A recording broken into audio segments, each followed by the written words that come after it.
Christmas light giver. Today we will sing with a joyful heart for Christ is born. Amen. Let's bring the spirit of Christmas in our church as we sing this song. Praise you, Jesus. Lord, the herald angels sing, glory to the newborn King. Peace on earth and mercy mild, God and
celebrate this season, oh God, because you came to earth to save us. You became a human to experience what we are experiencing and what we have experienced. You came here to die for us. That's why we celebrate you. You are the reason why we worship. You are the reason why we lift up our hands and sing. Come on, church, wherever you are, just begin to worship Him. Let's break this ceiling right now and enter the throne of heaven. Lift up your hands. Lift up your hands right now. Let's try, don't be shy. Lift up your hands as if you are reaching to the heart of God. Let the angels sing with us.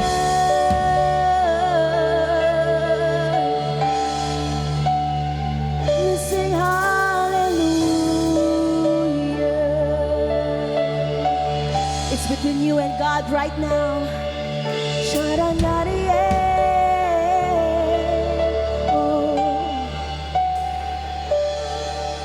we worship you. Just lift up your hands.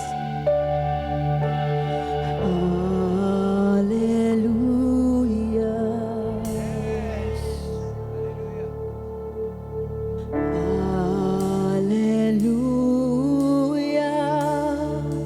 For the Lord God Almighty reigns.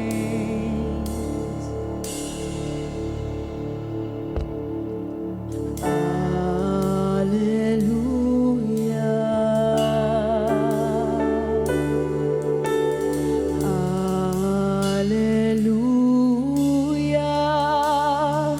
For the Lord God Almighty reigns.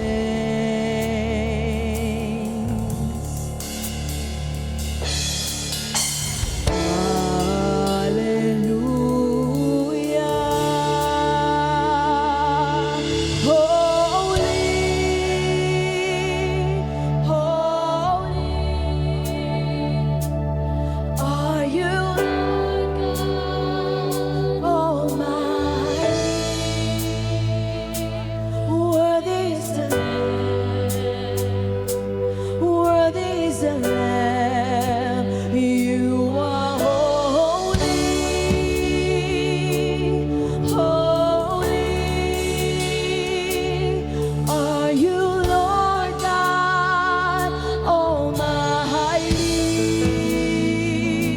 Worthy is the Lamb. Worthy is the Lamb. Amen.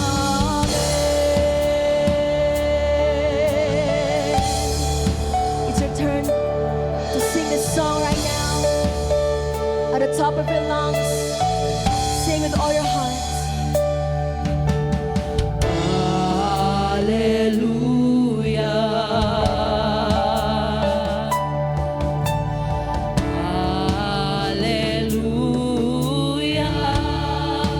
For the Lord God Almighty reigns.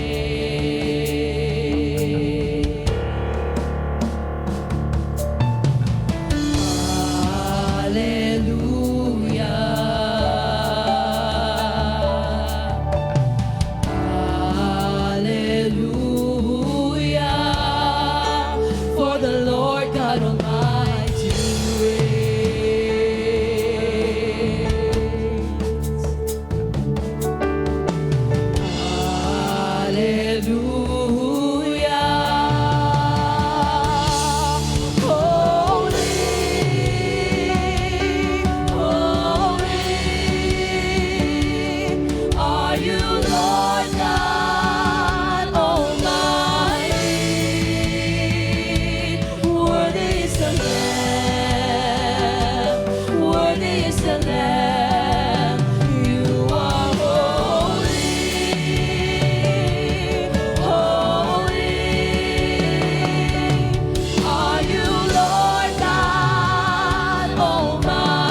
with us right now as we worship you, Lord. We sing one more time.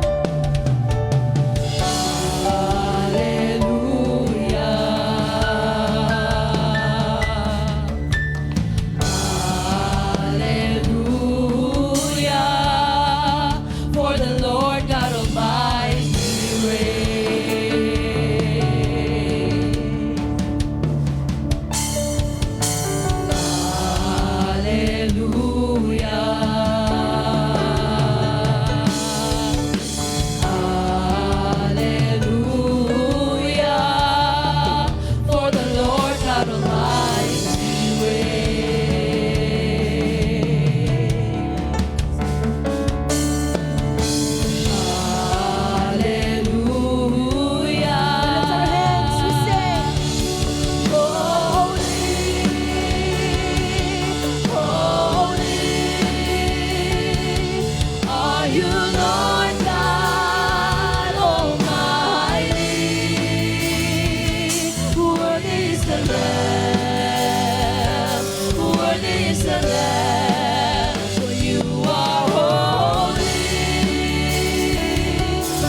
kingdom coming, and to reconcile the lost, to redeem the whole creation. You did not despise the cross, for even in your suffering, you saw to the other side, knowing this was our salvation. Jesus, for our sake you died. Oh, praise you, Jesus. Praise the Father, praise the Son, praise the Spirit, three in one. God of glory, majesty, praise forever to the King of Kings. We sing. Praise the Father. Praise the Father, praise the Son, praise the Spirit, three in one. God of glory, majesty, praise forever to the King of Kings. One more time, only the church. We sing it out. Praise. Praise the Father, praise the Son, praise the Spirit, three in one.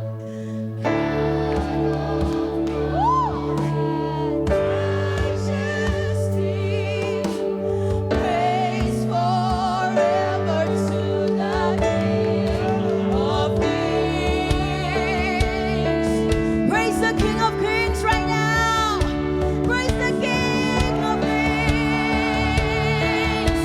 Come on, sing your own words. We worship you, our majesty. We praise you, our holy God. We praise you, Lord, the one who is seated on the throne. We worship you, Lord. Come on, everybody. Just worship,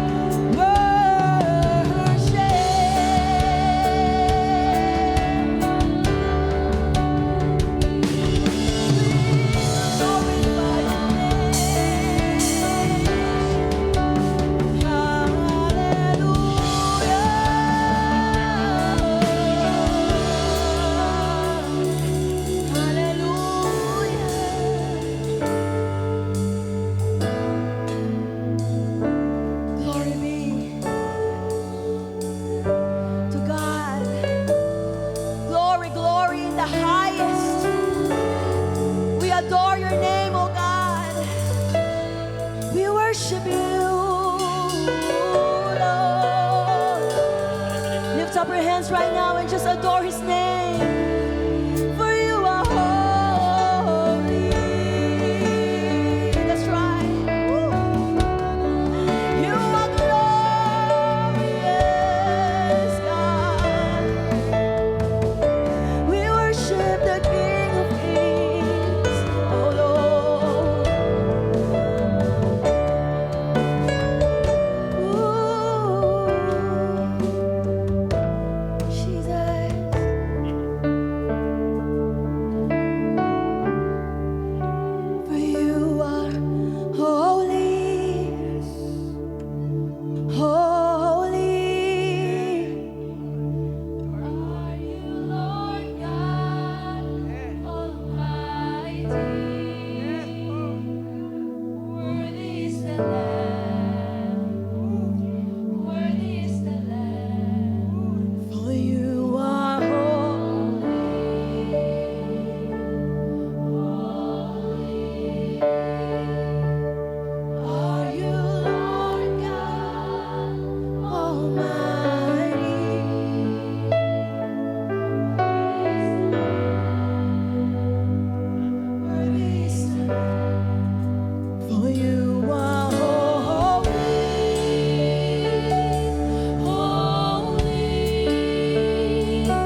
praise today.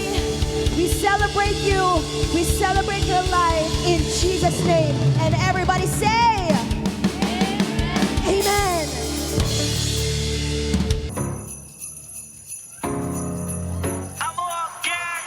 It's a Camp 8 Christmas. Legendary chili, baby. Yep, I'm your big homie, Rare Breed. yeah. We got Terry, It's the holiday. and we got Ayan. Yahweh. Want to pray a very blessed holiday over you and yours. It's the holidays. It's the holidays. It's the holidays. It's the holidays. It's the holidays. It's the holidays.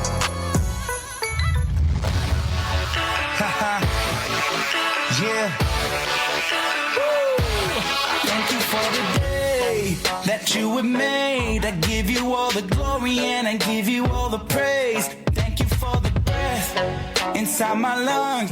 Thank you for your grace that's never giving up. For God so loved the world that He gave His only Son. And if you believe in Him, then you're done already won. So praise God. So praise God. So praise God. So praise God. Rejoice, rejoice, the King is on the throne. Rejoice, rejoice, all creation sings along. Rejoice, rejoice, the King is on the throne. Rejoice, rejoice, all creation sings along.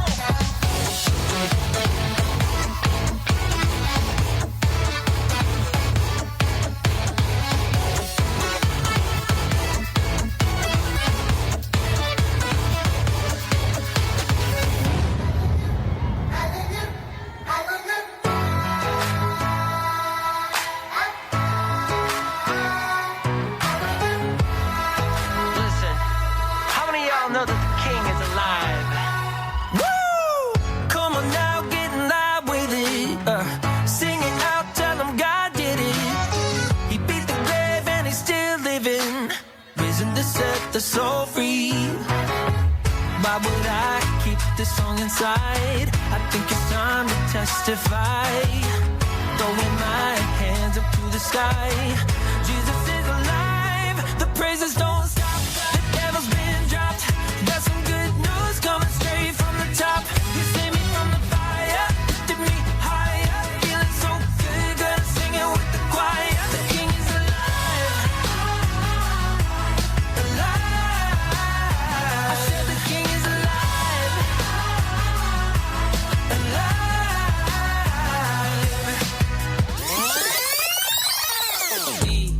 Me. I need less of me. Father, Son, and Spirit, that's who I call G-O-D. I used to be a blind man until you let me see that who the Son sets free, you said is truly free indeed. So let it scream, let it shout, let them know what you're about. Keep it moving and grooving, don't leave a single doubt that today is the day that the Lord has created. Why would I sit around just waiting? Let's have a celebration. It's time to clap our hands and stomp our feet. Let's have a celebration. If you believe that Jesus set you free, it's time to celebrate.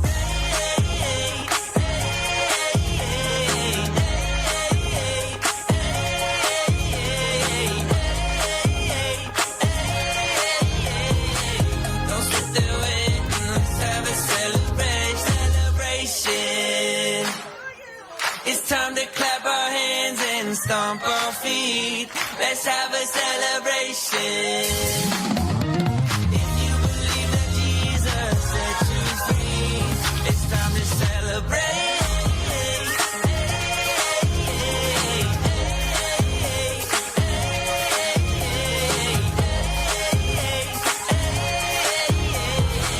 Don't sit there waiting, let's have a celebration.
in the 5 and 10, glistening once again, with candy canes and silver lanes aglow. It's beginning to look a lot like Christmas. Toys in every store. Oh boy! But the prettiest sight to see is the holly that will be on your own front door. Take it, Mickey. A pair of hop-along boots and a pistol that shoots is the wish of Barney and Ben. Dolls that will talk and will go for a walk is the hope of Janice and Jim. And Mom and Dad can hardly wait for school to start again. It's beginning to look a lot like Christmas. Everywhere you go, there's a tree in the Grand Hotel, one in the park as well, the sturdy kind that doesn't mind the snow. It's beginning to look a lot like Christmas. Soon the bells will start, and the thing that'll make them ring is the carol that you sing right within your heart.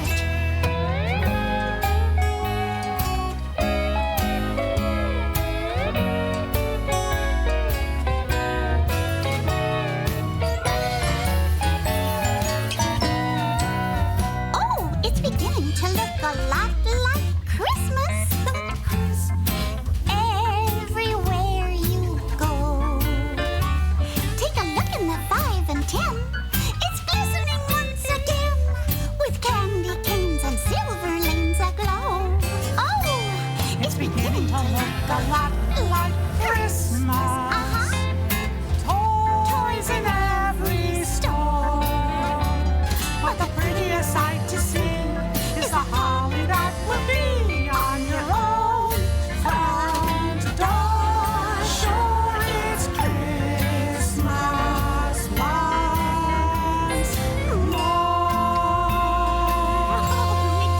that was fun. Aw.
Tatayo po tayo lahat. Merry Christmas po sa inyong lahat. Amen. Buksan natin ang ilaw. Gusto ko makita lahat sila. Lahat sila. Tapos tayo po ay babati. Malay mo makita niyo mga ninong at ninang nyo, mga lost, yung mga nawawalang ninong at ninang o inaanak. Come on, sige po, alis kayo dyan sa upuan nyo. And then room around. Come on, lahat kayo dyan. Punta kayo dyan sa likod, sa harap. Come on, greet one another. In the blessed name of Jesus Christ.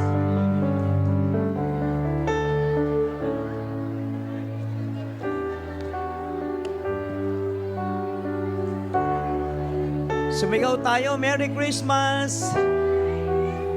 Yung mga nasa likod, sumigaw, Merry Christmas! Diyan yung mga nasa langit, sumigaw nga kayo sa baba ng Merry Christmas! Merry Christmas po sa inyo lahat. So this time, taas natin ating mga kamay. Kami po ay lubos na pinagpalang pamilya ng Life Giver na lubos na dumaan sa pagsubok ng 2025. 2 linggo mula ngayon ay papanaw at lilisa ng 2025. Dala-dala namin ay ang alaala ng mga pangaral, ang mga aral, maging ang mga hamon na dadalhin namin sa 2026. Aming bansa ay dumaan sa matinding pagsubok, pero tuloy ang diwa at anyo ng Pasko. Ang Filipino ay isang Kristiyanong bansa na nagse-celebrate ng tunay na diwa o meaning ng Kapaskuhan. Nawa, patuloy po sa 2 linggo pa na ito ay may pamalas namin ang pag-ibig sa iyo, Diyos, at ikaw maranasan namin ang pag-ibig mo sa amin. Marami pong salamat. Dala-dala namin ang mga ipon na ito. Harapin ang 2026. Buong tapang, lakas ng loob, tibay ng kalooban, dala ay ang mabuting balita. Marami pong salamat. Pinupuri ka namin sa pangalan ni Jesus. Ang lahat ay magsabi ng amen. Bago tayo mo po, 3 tao, sabihin mo, Merry Christmas, Day, Dong. Merry Christmas, bro and sis. Ninongs and ninangs. Upo po tayo lahat. Sumigaw ng hallelujah! Today, pag-uusapan natin ang 3 pinakamagandang wishes. Okay, we'll talk about God's 3 best wishes for your life. Tama ba ang dinig ko, Bishop? God's 3 best wishes to you, to mankind? Yes. Meron po ako ritong 3 regalo na ipamimigay po sa inyong lahat. I hope ang mananalo ay magwawagi at ang magwawagi ay mananalo. Tama ba yun? 3 regalo ito. But I have a good news. Even though tigi-tigisa lang ito, lahat po kayo ay mabubudburan at tatamaan ng mga pagpapala po na ito. So we'll talk about God's 3 best wishes. Maiksi lang po kasi meron tayong raffle. At mamaya po aalis na po ako agad. Kaya umikot ako, tumitingin ako ng mga bata. Hindi ho nanay ang tinitignan ko at tatay yung bata. At aalis po ako agad at iiwan ko po kayo. Because I'll going to Life Giver Montalban, San Mateo po agad, alas 4 eh. So pag-usapan natin ito. Maiksi lang po, God's 3 best wishes. Sabay-sabay nga, God's 3 best wishes. So allow me to open 3 gifts for you. 3 important wishes of people found in the scripture. Kaya lang, the wishes is not the wishes of people to God. No, it's another way around. Baliktad. It is the wishes of God to people. The most desired wishes of God to people, not people to God. May kahilingan ako sa Diyos. Hindi kahilingan mo to. Kahilingan to ng Diyos. sa iyo. So kung ang kahilingan mo, pwedeng hindi matupad, pero kahilingan ito ng Diyos sa iyo, matutupad to. Tama ba yan? So allow me, bunutin yung unang gift. Are you okay? Ilan dito excited? Pakita sa kamay. Isipin nyo na kayo ang bumubunot nito kasi inyo na ito at matapos kong paliwanag to, mangyayari ito sa inyong buhay, okay? So ito yung unang-unang regalo mo. Di ba? So gift ni Lord sa ito at wish niya. Flash natin sa screen slide, please. 3 John 2 o 2. Pangatlong Juan, 2. Talatang 2. Isang chapter lang kasi yung dyan eh. 3 John. Dear friends, I pray that you may enjoy good health and that all may go well with you, even as your soul is getting along well. Tagalogin ko. Mga kaibigan, sabi niya, dalangin ko na, di ba, katuwaan ninyo ang magandang kalusugan. Wow! Okay? At ang lahat ng bagay ay mapabuti sa inyo, gaya ng inyong kaluluwa na mapapabuti. Wow, gusto ko ito. So this is now the gift of health. Sabay-sabay nga, the gift of health. So the first gift is the gift of health. Balik ko na dito. Okay? Kasi mamaya, balikan natin ulit yan. The gift of health. Alam dito ang gusto ng kalusugan, taas sa kamay. Nga pala, iba yung malusog kumain sa malusog. Tama po ba? Kasi may mga taong malusog kumain. Okay? Inayos ko na yung salita ko. Okay? So this is not a wish or a blessing uttered by man to God. The first wish. The first blessing. But this is an apostolic blessing. Apostol kasi ang nagwi-wish nito eh. Ibig sabihin, it is God talking through the Apostle John, the beloved. Okay? The blessing of man to man. Ito ay pinapahiwatig ni Lord. Sabi niya dyan, pakisabi mo sa mga tao at kaibigan natin dyan. Okay? Sabi niya, sana maging malusog sila. Okay? So this is an apostolic blessing. Kasi bakit? Yung unang-unang binunot ko po na wish o kahilingan, it reflects God's concern for the whole person. As a matter of fact, in this particular verse, God is speaking through Jude or through John as a pastor. Pastor na pastor siya. Ang gusto niya ay maging maganda buhay nyo. Sabi niya ganon. So it reflects God's concern for the whole person. Ibig sabihin, itong una kong binunot, pinararamdam nito sa atin ang malasakit ng Diyos bilang pastor sa ating buong pagkatao. Ang wish ni Lord sa iyo, sa ating lahat, sana malusog ka. Sabi mga sakatayo mo, sana malusog ka. Ilan dito ang gustong-gusto sa Paskong ito at sa Pasko pang darating at darating pang maraming Pasko, malusog siya, pakitaas sa kamay. Alam niyo ba yung sabihin ng malusog? Ha? Healthy. Tama yun. Okay. Sabihin nun, mahaba ang buhay. Maganda ang buhay. Okay? So ano ito? It covers 3 aspect of life. Unang-una, kino-cover nito yung physical health. Ibig sabihin, sabi rito, enjoy your good health. Sabi ni John. Sabi niya, mga kaibigan, sana malusog kayo. Mag-enjoy kayo sa inyong kalusugan. Pangalawa, hindi lang to physical health. Tangay-tangay nito yung spiritual health. Malusog na katawan, tapos malusog na kaluluwa o malusog na espiritu. Kasi may mga taong malusog physically, dahil athletic ang dating nila, o di ba, competitive pagdating sa physical exercises, pero salat sa spiritual health. Or pwede may mga taong spiritually healthy, pero bankrupt physically. Kasi malapit na silang matsugi. Ayaw ni Lord noon. Gusto ni Lord, both physical and spiritual, healthy ka. Sabi mga sakatay mo, gusto ko healthy ka. Makatwit, kung tatamaan si physical as well as the spiritual, your soul prosper. Ibig sabihin, yung life mo itself, yung life mismo, yung kabuuan ng buhay mo is healthy din. Sabi niya, that all, sinama na niya yung buong buhay, sabi ni John, that all may go well with you.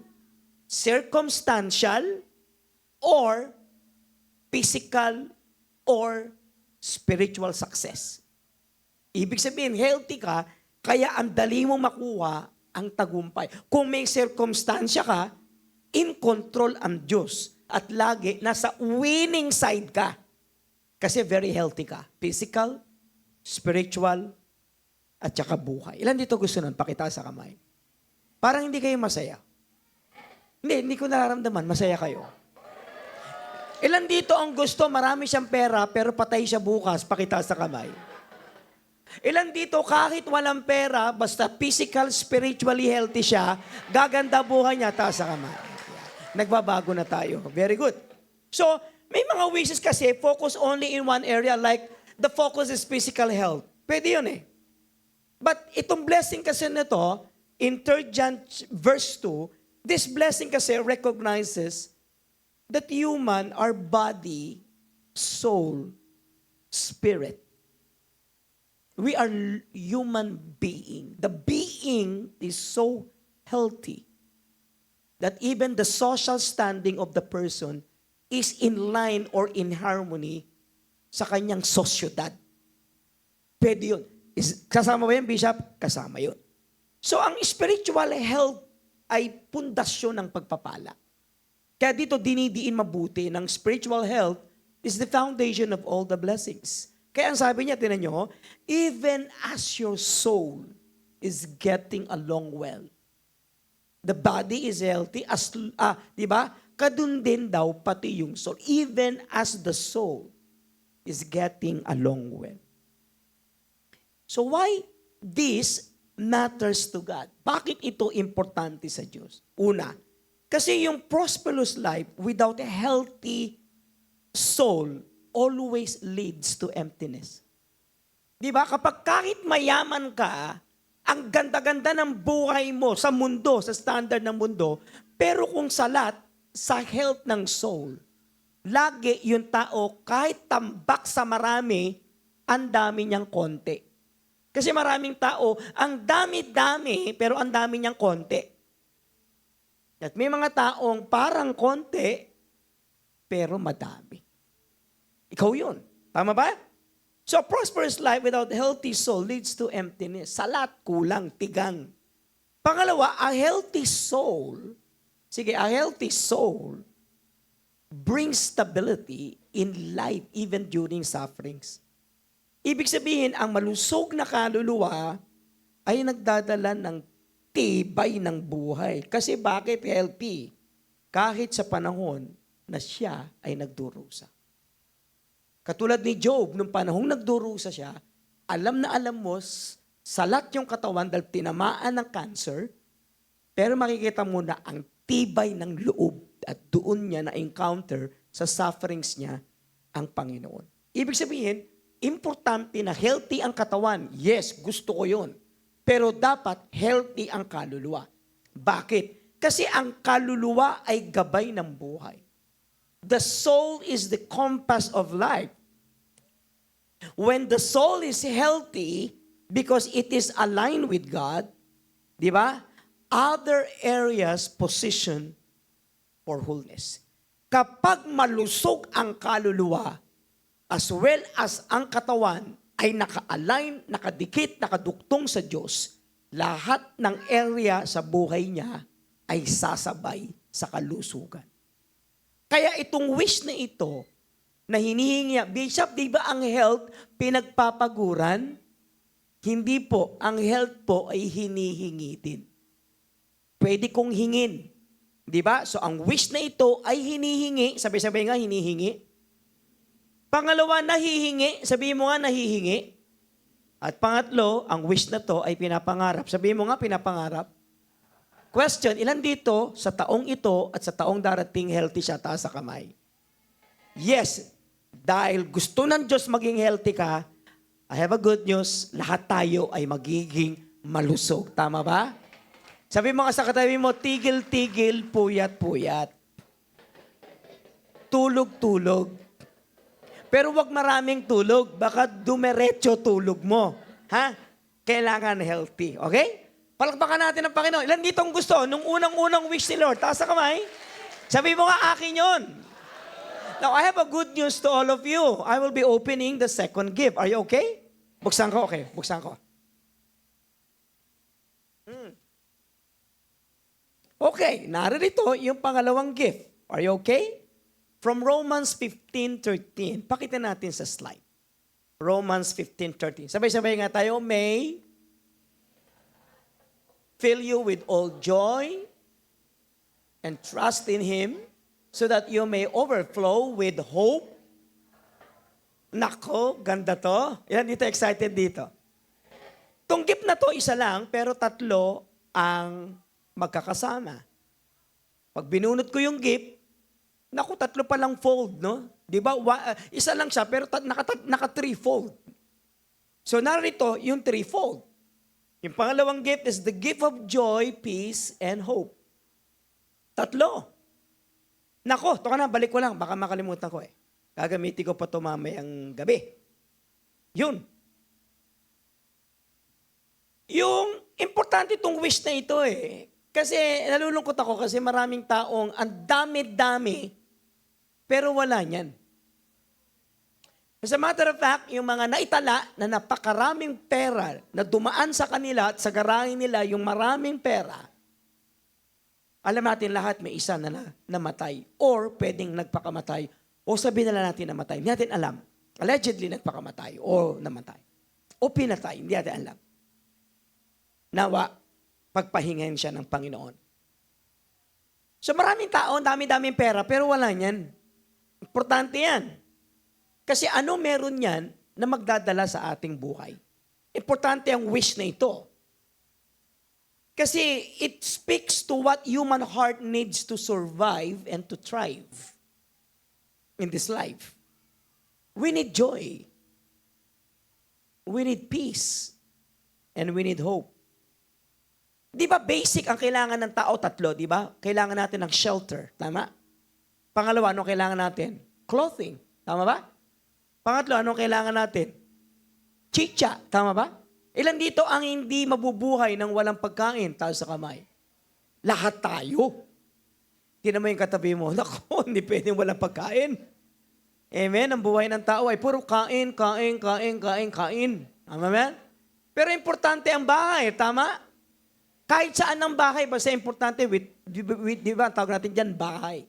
Whether nasa squatter, nasa subdivision, o first class, di ba, exclusive subdivision, we call it home. Regardless kung ano itsura. Whether may aircon, wala, magandang sala, magagandang muebles, regardless kung ano ito, need natin ang bahay. Pero higit sa lahat, yung ibang tao, hindi na inasikaso yung bahay kasi hindi naman kanila, inuupahan nila. Pero importante sa tao ang kanilang clothing. Tama ba? Ilan dito ang may maayos na damit? Pakitaas ang kamay. Maayos siya magdamit. Taas ang kamay. Ilan dito ang nakadamit? Pakitaas ang kamay. Okay. Very good. Sa mga dit, importante ito. Basic needs ng tao. Masisilungan, bahay. Mainitan ang katawan, damit. Mapunan ang kanyang sikmura, kabusugan, pagkain. Tatlo din ito, joy, peace, hope. Necessity ito. As a matter of fact, kung wala ito, hindi ka mabubuhay. Pag-usapan natin yung joy. Ilan dito ang pangalan joy? Taas sa kamay. Meron ba dito pangalan joy? Okay, very good. Ilan dito pangalan niya? Tissue. Taas sa kamay. Joy, tissue. Iba yan. Okay, joy. Ano yung joy? Sabi rito that the joy gives strength to face life. If you think that joy is happiness, you're wrong. Joy is strength, lakas. So anong pagkakaiba ng joy sa happiness? Anong pagkakaiba ng kagalakan sa kasiyahan? Yung joy una ay hindi ho ang pagkawala ng problema. Ay pag may joy ka, wala kang problema no? Bakit? Ganda ng mukha mo eh. Galak-galak mo eh. Ay hindi. Joy is not the absence of problem. It is the presence of God within. And the presence of God in the middle of the problems. Ilan dito ang may problem? Taas sa kamay. Ilan dito ang maraming problems? Taas sa kamay. Grabe, suki ka ng problem. Tama? Congratulations. Ayaw kang tantanan. Sa makatid, happiness kasi, Ang kasiyahan depends on circumstances. Like, birthday ni mama, ika-80th. Di ba? Debut, or party, o birthday, o graduation. May circumstansyang sineselebrate. And so, ang tao ay masaya. Paano kung may namatay? So, siyempre, hindi na masaya. Yun ang problema ng ang happiness. Ang happiness ay depende sa isang positive circumstances. Ang joy hindi. Hindi siya naghahanap ng circumstansya. Kasi ang joy primarily depends only, di ba, on God. Nagtitiwala lang siya sa Diyos. Kaya siya nagagalak kasi naniniwala siya na may Diyos. At kaya siya natutuwa sa buhay kasi kasama niya ang Diyos. So yun lang yung joy. So hindi ako naghahanap ng circumstansya na mag-fit kung ano, saan ko ingingiti yung mukha ko. Hindi. Bakit? Importante ba ang joy? Opo. Kasi pag walang joy, without joy, sabi niya, mabe-burn out ka. Nakakita na ba kayo ng tao na hindi naman pagod, pero pagod na siya? At ang sabi niya, pagod na ako. Ba't ka napapagod? Kasi wala akong ginagawa, pagod na ako. So people burn out. Minsan yung faith hindi nag-ooperate kasi heavy. Hindi mo ma-match. Mananampalataya pa ba ako? Kung depende sa circumstansya, di ba? Pag wala kang joy, pag naglilingkod ka kay Lord, lahat ng ginagawa mo is just a mere service. It's just a duty to comply. As a matter of fact, pag walang joy, papatayin ka ng depression. Depression kills people. But joy of the Lord kills depression. Ganda nun. Gusto ko yun. Amen? Joy kills and eliminates depression. It kills stress and it kills depression. Ibig sabihin, kung gaano necessity ng tao ang may bahay, may clothing, at meron siyang pagkain, necessity niya ang joy. Kasi bakit? Pag wala kang joy, maaga ka makikil joy. Patay ka. So kung kailangan ko ang pagkain, kailangan ko ang joy. Kaya nga may chicken. Hindi, mali po yan. Okay? Salamat. Okay. So, anong sabi ngayon ng Bible? Ang sabi ng Bible, Nehemiah 8, ang sabi ng Nehemiah 8, for the joy of the Lord is my strength.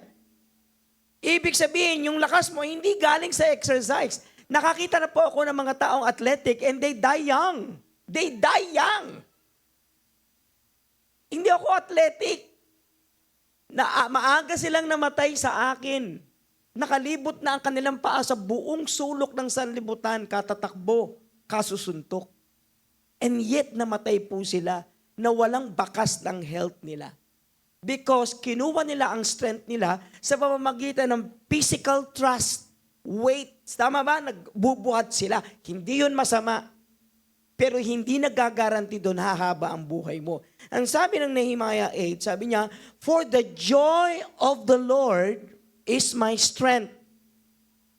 Ibig sabihin, joy of God, or that comes from God, restores strength. Joy keeps you strong. And joy preserve your salvation. Nung nag-pray si David, sabi niya kay Lord, Lord, restore unto me the joy. Hindi mo pwedeng i-pronounce ang joy ng joy. Hindi. It is joy. Sabi niya, restore unto me the joy of my salvation. As a matter of fact, the word joy in Greek is kara. Ayan. X yan, kara. Ayan. Okay? Kara means a deeper and a inner gladness. Hindi siya based on circumstances. Hindi. Purihin ang Panginoon. Hindi siya dependent on circumstances. At itong kara na ito is closely related with the word charis o charis or charis. Yung charis na yan is the Greek word for the word grace. And so, we can now conclude, since magpinsan tong dalawa, si Cara at si Grace, ibig sabihin, tong dalawang ito simultaneously nagtatrabaho sa atin. Yung Grace, nagbibigay ng biyaya ng Diyos. Yung Joy naman, nagbibigay ng lakas na biyaya na binibigay ng Diyos sa tao. Kaya ibig sabihin ito, itong joy na ito ay kailangan ko, kung ano ang itatagal ko, depende kung kaano ko ine-exercise yung joy na bigay ng Panginoon. Galatians 5:22 says, for the fruit of the Spirit is love, joy, tapos may isa. Mamaya mapagkipig yun. Ibig sabihin, itong joy na ito ay hindi galing sa'yo. Kasi kung ikaw lang, ang hahanapan ko ng joy, wala akong makukuha. Bakit? Kasi madalas ka mabad trip, tama ba? Ilan dito umaamin na bad trip siya, taas sa kamay. Pag bad trip ka, reflected sa countenance mo, tama? Oy pare, kilala ko, alam ko kilala kita, bakit? Bad trip ka, no? Paano mo nalaman? Manghuhula ka, hindi ko na kailangan hulaan, kitang-kita sa pagmumukha mo, kapatid. Tama ba? Yung joy, hindi. Yung joy ay nagpapaganda ng mukha. Kasi ang joy ni Lord, hindi galing sa iyo at hindi galing sa boss mo at hindi galing sa mundong ito, galing ito sa prutas ng banal na Espiritu Santo. The fruit of the Spirit is love. Di ba? Joy. Kaya actually, yan ang fruit. Tinan mo, fruit siya. Singular fruit. Amen? Hindi fruits. Pag nakuha mo yung isa, definitely lahat yun. Kuha mo, siyam na fruit yun. Amen? Tama ba? Ano sa Tagalog ang fruit? Mali, fruta. Pag prutas, madami na siya. Isa lang siya, pruta. Tama ba? Parang hindi maganda pakinggan. Pero tama ba? Amen? Kaya singkama, di ba? Sangki, ano pa? Kamati. Dapat pala singular lang, tama ba? Ano? Mansana, uba, ati. Ganda, di ba? Labano. Hindi, gulay yun.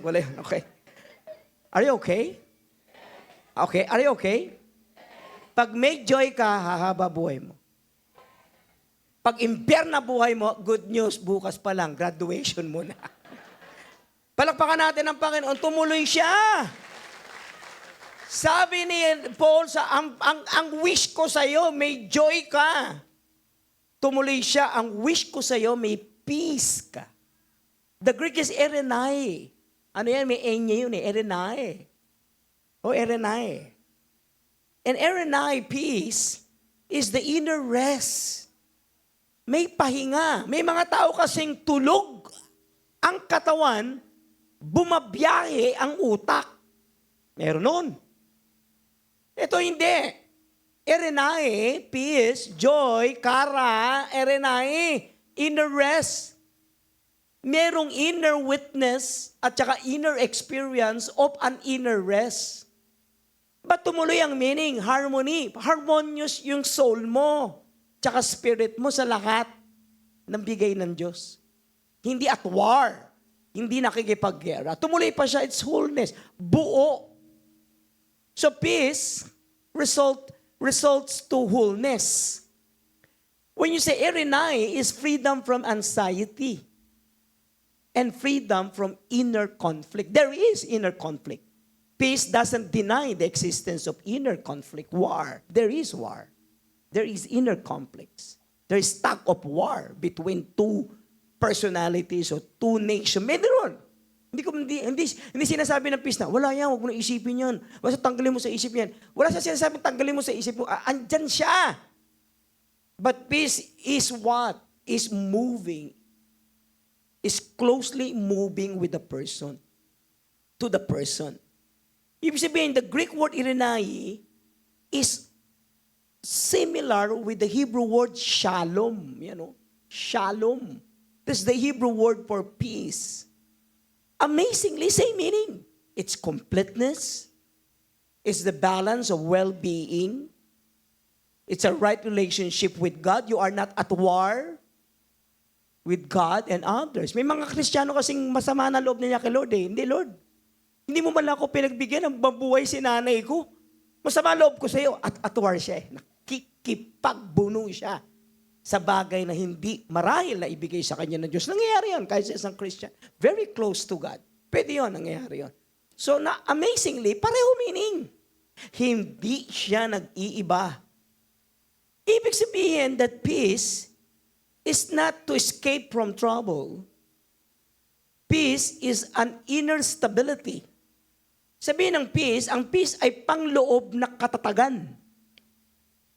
Habang ang trouble ay nag-i-exist, sa mundo na punong-puno ng distraction, purihin ng Panginoon, nag-o-offer ang Diyos ng kapayapaan upang patahimikin at upang ayusin ang puso ng naggugulumihanan. As a matter of fact, ang sabi ni Pablo na yung kapayapaan na hindi maiintindihan ng tao. The peace that surpasses all understanding. So this kind of peace is not a man-made, world-made peace. It is a peace created by God, given to you para maayos ka. Ang mundo lagi, babanatan ka ng anxiety, babanatan ka ng mundo ng uncertainty. Hallelujah. Mami, ano natin mga bata? Okay. Okay, offer peace. Okay? So babanatan ka ng uncertainty, babanatan ka ng pressure, babanatan ka ng conflict. Ang mundo, yun talaga ang trend niya. Papunta siya doon. Papunta siya doon. Hindi niya yun, lulubayan. Kasi ang gusto ng mundo, masiraan ka ng ulo. Tanggalin yung wisyo mo, yung diwa mo. But peace is a spiritual shield. Peace, it offers rest. It offers tranquility. In the midst, hindi niya inaalis. Pero may peace ka, may pahinga. When you say pahinga, nakakahinga ka ng maluwag. At yun yung kapahingahan. Tinatamaan ng kapahingahan ang physical na pahinga at ang spiritual na kapahinga. Tingnan niyo po, sabi ni Christ. John 14:27. Galing ito sa Panginoon. Sabi niya ganoon, peace I live with you. My peace I give you. I do not give to you as the world gives. Kaya do not let your heart be troubled. Do not be afraid. Sabi niya, yung kapayapaan ko, iniiwan ko sa inyo. Yung kapayapaan ko, ang binibigay ko sa iyo. Hindi ito katulad ng binibigay ng mundo. Superficial. Walang kwenta. Hindi totoo. Ang ibibigay lang sa inyo ng mundo, tranquilizer, gamot. Pero walang tranquility of the heart. So tumuloy siya, sabi niya, huwag magulumihanan ng puso, huwag matakot, kasi may kapayapaan na binibigay ko sa inyo. So ang wish ni Paul, bawat isa sa atin, ay magkaroon ng mapayapa at maayos at tahimik na espiritu at kaluluwa. Na bagamat nagpuputo ka na sa labas, payapa ang puso sapagkat umaasa siya sa Diyos na buhay. Amen? Ilan dito gusto nun?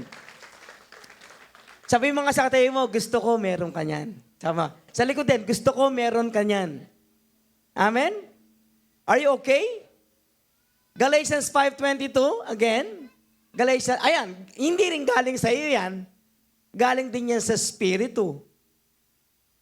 Gift yan at fruit rather ng Espiritu sa iyo. Kaya pag sinabi mong, ayoko na bishop, nalaglag yung prutas ko sa tao na yan. Hindi nalalaglag yan eh. Yung nalaglag yung iyo. Ito hindi nalalaglag yan. Ang problema, baka wala ka niyan, yung iyong fruit ang meron. Pero as far as God is concerned, yung prutas na yan, hindi yan nalalaglag. Kasi unang-una, hindi sa iyo yan. Galing yan sa banal na Espiritu Santo.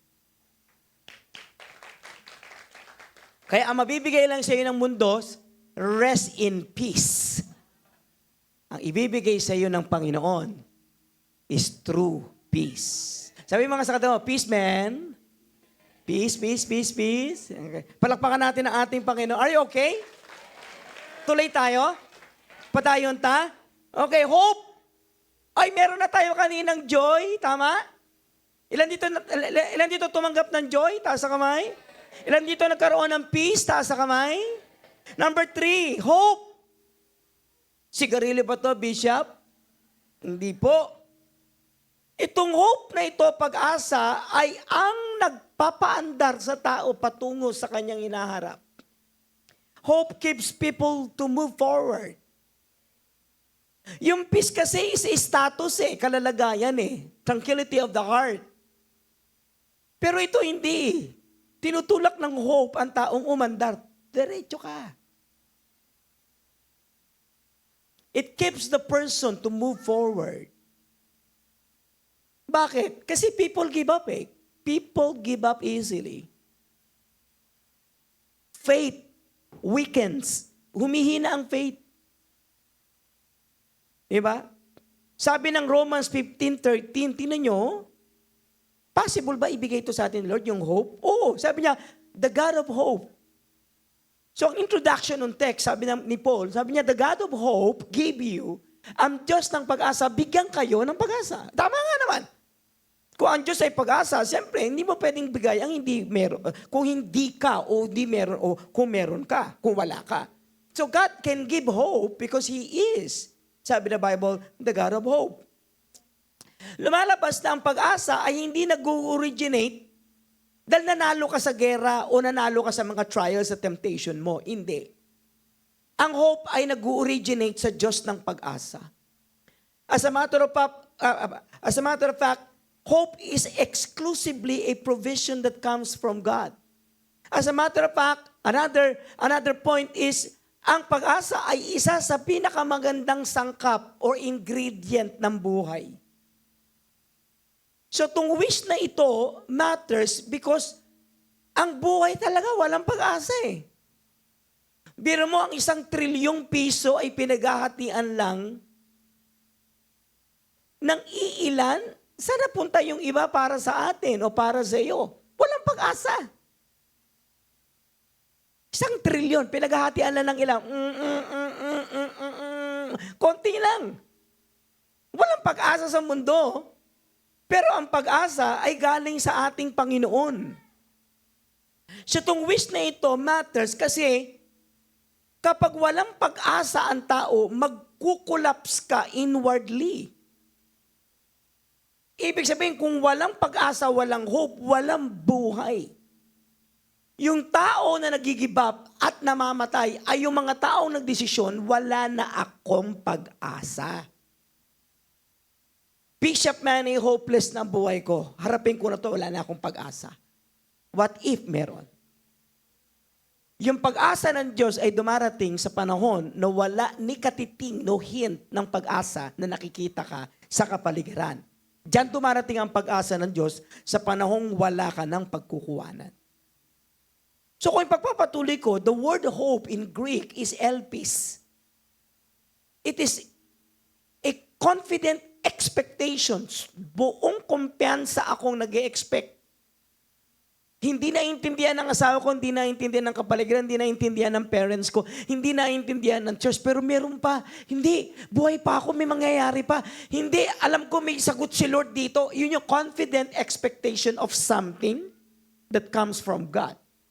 It is a certain anticipation of good. Nag-anticipate ako ng babuting parating. Pangatlo, assurance ang hope, hindi siya wishful thinking. Sigurado ako na may parating, na may gagawin ang Diyos, na may babalik ta rin ang Diyos. So hope is not wishful thinking. Like katulad na lagi nyo narinig, I hope so. Ano, magkakatrabaho ka? I hope so. That is not hope. It is just a praise. Salita lang siya. Elpis is confidence based on God's promises and His Word. Dalawa ang basehan Una, base ang hope sa salita ng Diyos. Pangalawa, base ang hope sa isang particular na pangako ng Diyos galing sa salita ng Diyos na nagkakatotoo. Nasusulat, okay, na pinaniniwalaan at mangyayari na galing sa nasusulat. So meaning hope has a basis. And so hope is faith. Pero faith siya of looking forward. Sabi ni ng Hebrews, now faith, ang pananampalataya ay ngayon. Pero ang pananampalataya ay may sangkap na hope na namamag-asa sa bagay na hindi pa nakikita. Sa makatid, ang pag-asa ay looking forward kasi grounded siya sa persona ng Diyos. Ano ang Diyos? Ang Diyos ay tapat. Hindi ako bibiguin ng Diyos. Kilala ko siya. May record sa Bible na wala siyang iniwan. May record si Lord na ganito ang ginawa niya. So dahil sinabi niya, ginawa niya, gagawin niya ulit at gagawin niya ulit sa akin at gagawin niya sa mga taong nananampalataya sa Kanya. So ang tanong niyo siguro, Bishop, tatlo yan. Paano nagtatrabaho ang tatlong ito? Ayon kay Paul, eto siya. Ang wish niya sa taga-Roma, magkaroon kayo nito. Una, sabi niya, magkaroon ka ng joy. Come on. Yan, kara. Kasi ang trabaho ng joy, i-energize ka para lumakas ka. Pangalawa, yung peace, eranay. I-establishes ang alin, yung soul, patibayin, para hindi mataranta, para hindi masira yung diwa, para sound, sober, at peace yung soul. Yun ang trabaho ng peace. Pero yung hope, iba. Kasi yung hope, ina-anchor ka papunta sa pupuntahan mo. It is the anchor of the future. So joy, pampalakas ng puso. Yung peace, pag-i-establish, pagpapatibay ng puso. At hope, paglakad, patungo na sa pupuntahan niya. So ang sagot ni Paul, sana meron ka niyan. Kasi pag meron ka niyan, aapaw ang pagtitiwala mo sa Diyos. Ayon doon sa binasa natin kanina. Aapaw ang pagtitiwala ng Diyos na bigay ng Holy Spirit na essential sa paglago bilang mature na mga anak ng Diyos. So ang sagot ni Lord, wish ko may hope, may peace at may joy, may peace at may hope ka sa iyong buhay. Ilan dito ang gusto nun? Pakitaas sa kamay. Kuhanin mo, akin yan. Sabi mo, akin yan. Ilan dito natanggap niya? Pakitaas sa kamay. Very good. Okay. Are you okay? Gusto niyo ba akong tumuloy pa? O wala na? Okay na kayo dito sa dalawa? Tuloy pa ba tayo? So, bunutin ko yung pangatlo. Are you okay? Bunutin ko yung pangatlo. This is the last. Actually, 10 ito eh. Gusto niyo ba hanggang 10 ang i-preach ko sa inyo? This is the third wish. What is the third wish? Pakita natin sa slide. Ephesians 3:16, 19. I pray that out of His glorious riches, that He may strengthen you with power through the Holy Spirit in your inner being, so that Christ may dwell in your hearts through faith. And I pray that you, being rooted and established in love, may have power together with all Lord's holy people to grasp how wide, how long, how high, how deep is the love of Christ, and to know this love that surpasses knowledge, that you may be filled to the measure of the fullness of God. Pangatlo yan. Malaki yung meaning. Ay, malaki yung yung topic. Ang laki. Hindi ko alam kung kakayanin ko. I'll try. Pero maigsi lang. Subukan natin. Yung pangatlo is the gift of inner strength. Lakas ng loob. Inner loob. Strength. Lakas. Lakas ng loob. Hindi confidence to. Lakas ng loob. Ang tawag natin dyan, tibay. Pangatlong wish ni Paul sa mga taga-Ephesus, tibay ng loob. Tibayan yung loob nyo. So, piniprepare ni Paul ang taga-Ephesus. Sabi niya, ang wish ko sa inyo, sana hindi lang pagbabago ng buhay. Sabi niya, ang wish ko sa inyo, tibay ng loob. Bakit? Tarihin niyo ako bakit. Tanongin niyo ko, bakit kailangan ng tibay ng loob? Sige nga. Alam mo bakit? Kasi ang daming mga taong ang hina ng loob.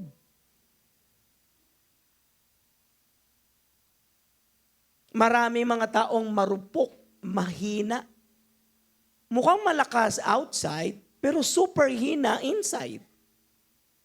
So ang pray niya, hindi lang transformation. Sinabi niya yun sa 4 eh. Sinabi niya palakasin ng marriage, 5. Sinabi niya yung dating experience nila bilang hindi anak ng Diyos, 2. Sinabi niya ang power ng prayer, 1. Pero sabi niya rito, this time, lakas loob. Why? Bakit importante ang inner strength?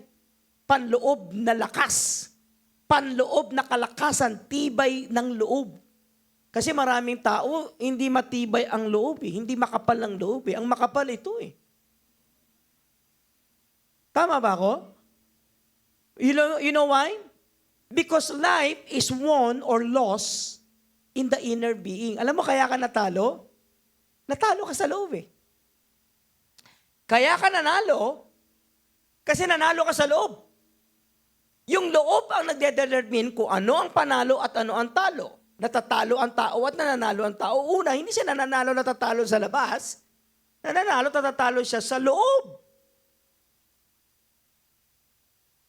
You can look strong outside, but be weak inside.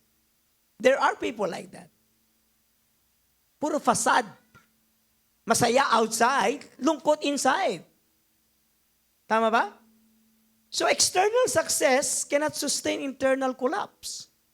Kahit na batbaran mo ang katawan mo ng marami pang tagumpay, sunod-sunod na tagumpay, dekadang sunod-sunod na tagumpay, pero hindi masusustain ng tagumpay ang lakas ng loob. So ang wish at prayer ni Paul sa kanila, strengthening of the inner person. At alam ba ninyo na ang source ng inner strength galing sa Diyos ay hindi galing sa self-effort. Paul says that this strength, sabi niya, comes from God's glorious riches through the Holy Spirit. Sabi niya, yung lakas na ito ay hindi galing sa panlabas, kundi galing sa mayamang kayamanan ng Diyos na ibinibigay at ng banal na Espiritu Santo. So saan? Sinabi niya kung saan nagmumula at sinabi niya kung sino ang nagbibigay. Saan galing itong lakas ito? Doon galing. Pangalawa, sino nagbibigay? Yung Holy Spirit. Hindi ko na-explain yun kasi andyan eh. Okay? So, importante ba ito? Opo. Kasi ang problema natin, yung human style at human strength at human ability at skill, nawawala. Yung epekto noon, hindi na epekto, may epekto ngayon. Yung iyong lakas nawawala. Yung emotional strength mo, lakas ng loob din minsan. Physical o emotional ay nawawala. Yung willpower mo, limited din.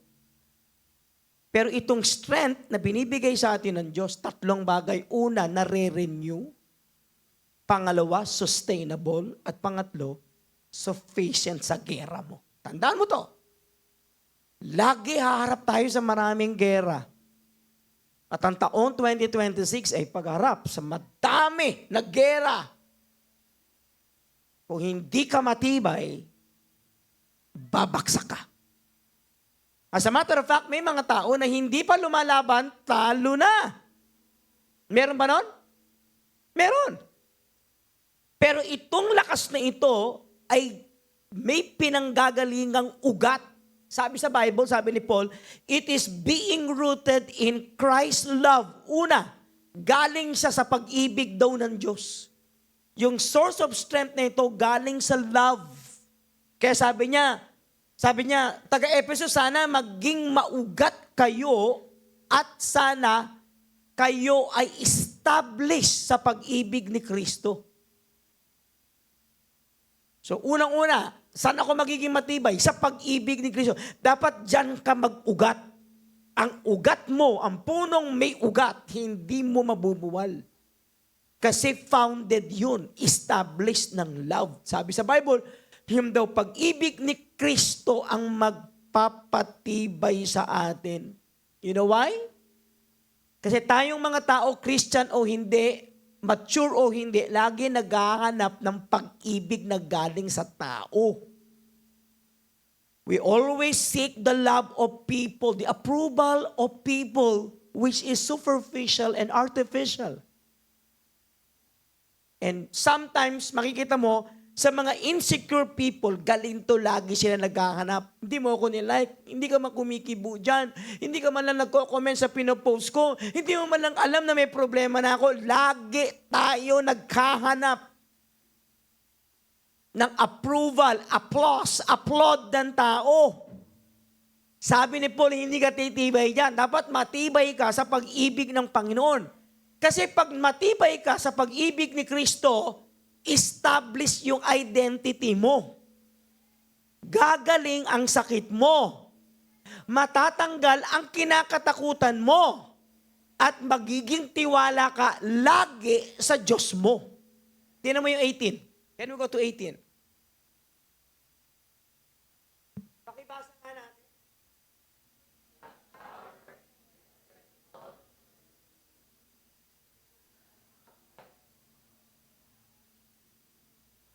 Yun na, sinabi na niya. Bakit kailangan ka maugat?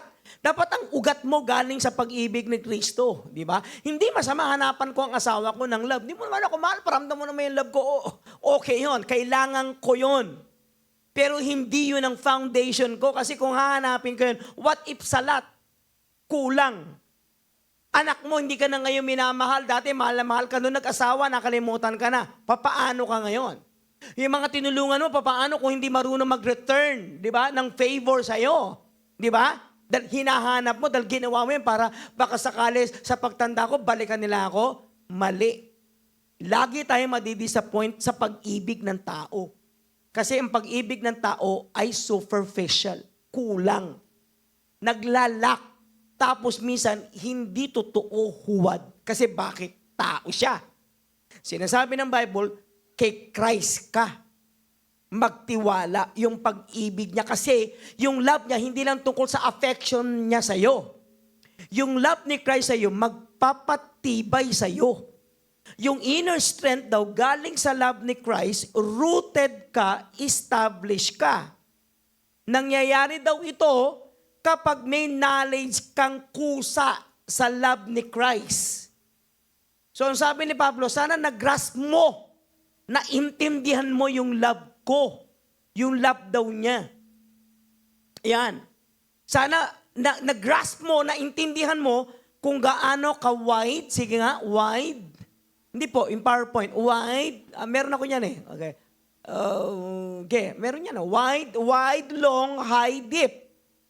Yan. Meron ako niyan, anak. Yan. Ayan. Very good. Okay. Okay. So yan. Sabi niya, bakit ka kailangan maging rooted kay Christ?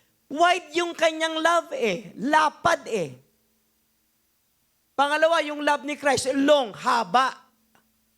Yung love din ni Christ, height, super taas. Pangalawa, yung love ni Christ, deep. Ano ibig sabihin nun? What does it mean? Ibig sabihin, in all area ng buhay mo, it covers by the love of Christ. Sakop ng pag-ibig ni Kristo ang lahat ng aspect ng buhay mo. Whether tumanda ka, manghina ka, committed ka, o umigsi ka, hindi. Wide, long, high, and deep. So why not invest in understanding the love of Christ? Because it will make your foundation wide, long, high, and deep din. Now, hindi ko sinasabi na, so hindi na ako aasa. Sinasabi ko, tama ka, hindi ako aasa. Pero kung i-return sa akin ng tao, ang love nila sa akin, benefit ko yun. Pero hindi ko aasahan yun kasi hindi doon ang foundation ko.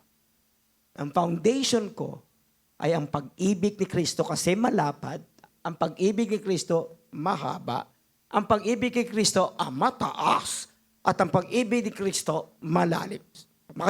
Kung yan na ang foundation mo, ano pa hahanapin mo? Kapupulutan ng disappointment ang too much expectation sa mga taong hindi makaka-deliver ng pag-ibig sa atin. Kaya ka matibay, hindi dahil sa tao, kaya ka matibay dahil sa pag-ibig ni Kristo sa atin. Amen? Palakpakan naman natin ang Panginoon doon. So what are the benefits of the inner strength that comes from the love of Christ? Una, you will be enduring trials. May endure mo yung trials. Pangalawa, you will remain faithful. Hindi yung mainit ang ulo mo dahil hindi ka binigyan ng pag-ibig. Hindi. I don't care. Kahit di mo ako mahalin. Sagutin mo kay Lord yan, basta ako mahal ko si Lord at mahal kita. You will remain faithful. Number 3, kapag rooted ka sa love ni Lord, you will resist temptation. Pang-4, you will forgive deeply and truly. Pang-5, you will be saving souls. And last, you will be strengthening others. Di ba? So, ba't ako magsesettle sa hindi naman magbibigay? Para panalangin ko pa magbibigay. Gayong ang strength ko galing sa pag-ibig ni Jesus na pwede kong tamasahin at enjoyin habang ako ay nabubuhay. Kaya ka matibay, hindi dahil sa magandang kapaligiran mo, kaya ka matibay dahil sa pag-ibig sa iyo ni Kristo.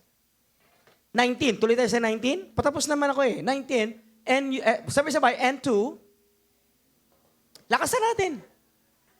Surpasses knowledge, that you will be filled to the measure of all the fullness. Sinabi niya, bakit ka rooted? Una, love ni Christ. Pangalawa, bakit ka rooted? Because filled ka with God's fullness.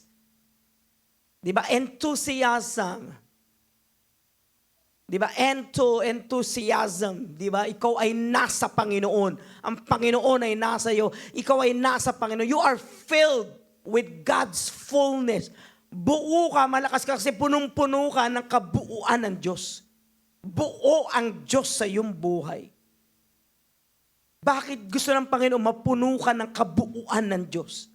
Bakit? Kasi this shows God's goal to you. What is God's goal to you? Number 1 is not emptiness. The goal of God is not emptiness. Ayaw niya na kulang ka. Number 2, not fragmentation. Di ba? Pera-peraso. Ayaw ni Lord ng pera-peraso. Number 3, but wholeness. Gusto niya buo. Lives abundance, not lack.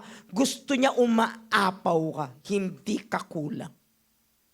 Hindi ko na kailangan paliwanag ito, pero I'll be using this illustration. Eto ka.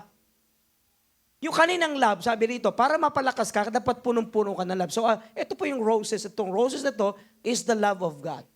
Itong rose na to, papunta pa doon. Punta doon, papunta. Pinupuno ng Lord ang tao ng pag-ibig niya. Matibay ka ba? Yes. Ang foundation mo, love niya. Pero gusto ng Panginoon, puno ka niya. Hindi ka puno ng pera, puno ka ng pagmamahal ng tao, puno ka ng likes. Hindi. Kung meron nun, hindi totoo yun. Hindi yun. So gusto ng Panginoon ngayon, punuin ka. Anong ipupuno niya sa'yo? Punuin ka ng kanyang kabuuan. Para maging Diyos? No, walang goal si Lord maging Diyos ka. Ang gusto lang ng Diyos, puno ka. Ang laban ng punuan. Pag hindi ka puno, mapupuno ka ng sama ng loob, galit, mapupuno ka ng insecurities, mapupuno ka ng depression, mapupuno ka ng anxiety, mapupuno ka ng stress. Kapag kulang ka, pupunuin ka nito. Darating sa iyo ang depression kasi kulang ka. Sabi ng depression, ay kulang to punuin ko nga. Huwag mo gagawin yan. So ang goal ni Lord sa'yo para maging matibay ka, punuin ka ng love, pero punuin ka niya ng kabuuan. So here comes God, ministering to you, loving you, ministering to you. Bakit? Para puno ka. May Sunday service, may live group, may training. Di ba? Lahat ng spiritual life pinupuno sa atin para mapuno ka. Para pagdating ng depression, hindi ka punuin ng depression, kundi punuin ka ng kabuuan ni Lord. Do you like that? Gusto niyo ba yan? Yes. Ilan dito ang gusto niyan? Puno siya. Taas sa kamay. Say amen. Hindi pa tapos si Lord. Kasi sabi niya gano'n, na punuin ka ng kapuspusan. Kanina meron akong, anong ginamit niya? Di ba? But abundance. To be filled with abundance. What is abundance? Ayan o.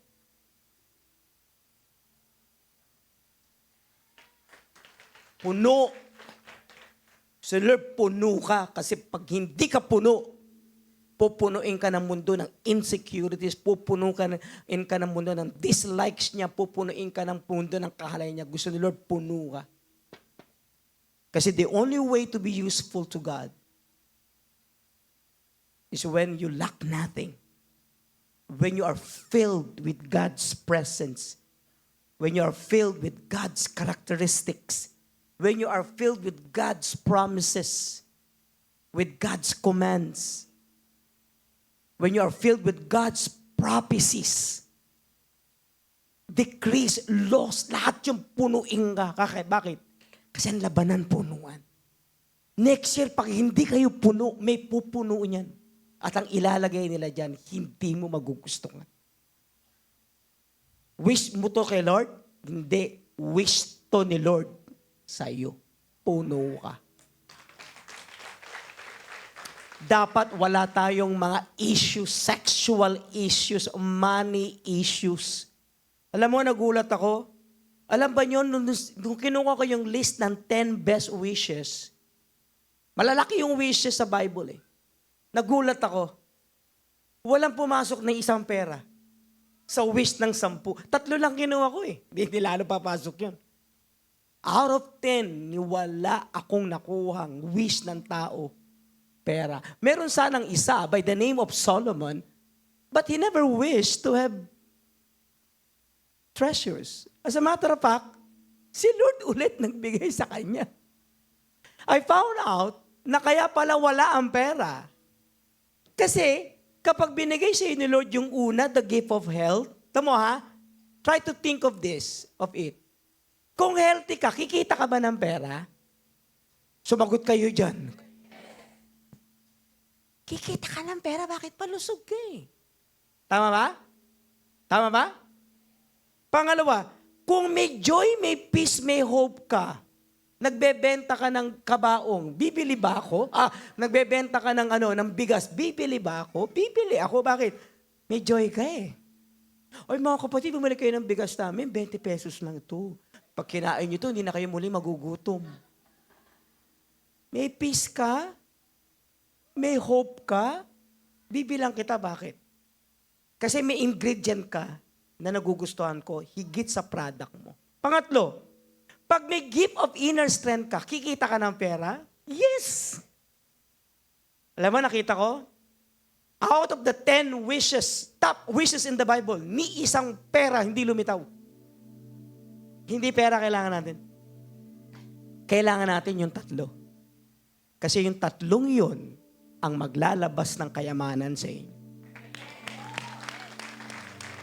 Kung papipiliin ako ng Diyos, sabi niya, Manny, bibigyan kita ng 1 bilyon o itong 3 ito. Ang pipiliin ko yung 3 ito. Kasi may kilala ako na bilyon-bilyon ng pera nila, ngayon ay nakakulong na sila. Inyo na lang yan. Kasi yung 3 ito ang magdadala sa atin sa tagumpay, sa taong darating. Alam mo, kailangan malakas ka. Sabi mo sa atin mo, kailangan malakas ka. Ay, hindi, mali ako. Sabi mo, kailangan matibay ka. Tama ba? Iba kasi malakas kumain. Amen? Malakas umutang. Pero alam mo, kailangan nyo, matibay kayo. Yung tibay nyo, hindi galing sa inyo. Because human strength will always fail. It will disappoint you. Always. But God's strength and God's favor, God can give you strong through serving Christ, loving Jesus, and to be saturated with the love and with the fullness of God. Yun ang sabi. At kapag ginawa mo na yan, sabihin ko sa inyo, mayaman ka. Possessing these 3 important wishes will make you rich. And not only rich, you will be the richest person ever live in this planet. Tatayo tayo lahat. At lahat ng gustong tumayo, dahil tatayo ka, dahil gusto mo yung 3 yun. Amen? I have a good news. Ang sagot ng Panginoon, yes. Ibibigay ko sa iyo yung wishes ko na yan. Para sa iyo at para sa iyong pamilya. Taas na natin ating mga kamay. Aawit tayo na isang awit, anak. Purihin ng Panginoon. Close your eyes. And 1,000 generations, and your family, and your children, and their children, and their children. May His favor be